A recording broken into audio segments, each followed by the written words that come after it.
What do you think is the difference between this and this? Exactly nothing, they are one and the same.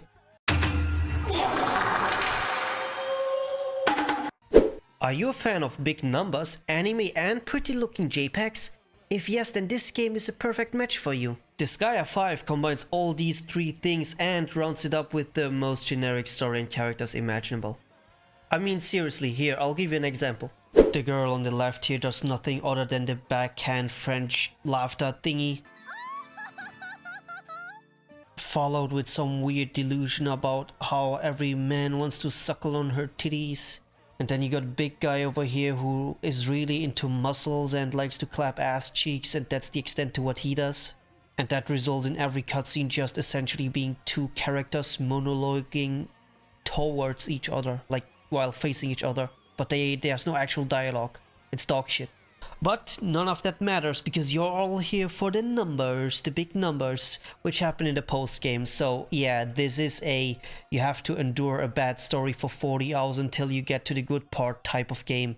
You know how gacha people play their games for 8 years, 20 hours a day to get a 2% damage increase? This game lets you get a 1000% damage increase in just a few hours, and that's probably the most respectable thing about this game.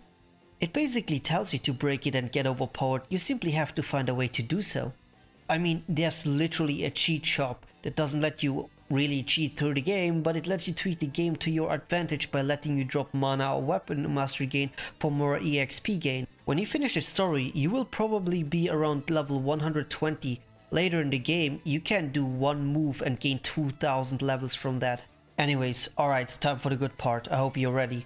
After playing the story comes the part where you crank out the calculator and open 27 tabs of unanswered Gamefaqs questions regarding this game that all tell you stuff about making crystals out of killed enemies and magic juice out of tortured prisoners, which both increase your stats, and something about abilities, which I don't even know what it means, but it gives you percentage damage increase to aptitude, which I also don't know what it means, plus eating cooked curry consisting of 100 times the same item divided by the mass of the country of Switzerland, and all that gives you the stats in this game that you need to beat the post game.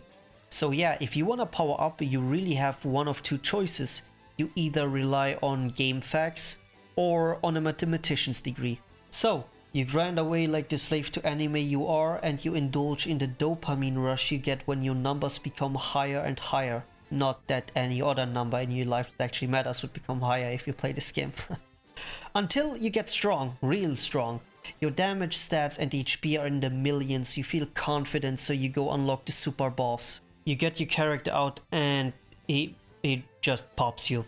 Yeah, by default this boss deals damage to your characters when they go out of base, and that still does so much that all my characters die before they get to move. Remember the bit a minute ago with all the Gamefaqs stuff on how to get strong? Yeah, that was only like 30% of it. I never actually got to the point where I can beat this guy. Millions of HP, that's some pussy level, dude. I've seen people go into this fight with like 12 billion. When I was talking about high numbers, I meant it. High numbers to this game is what Ugly Bastard is to hentai. It's synonymous, one does not go without the other. So yeah, there you go, that should give you a little bit of a reference as to how big the numbers can get. You like power creep? This is your game. Do you suffer from brain damage? Then this is still your game.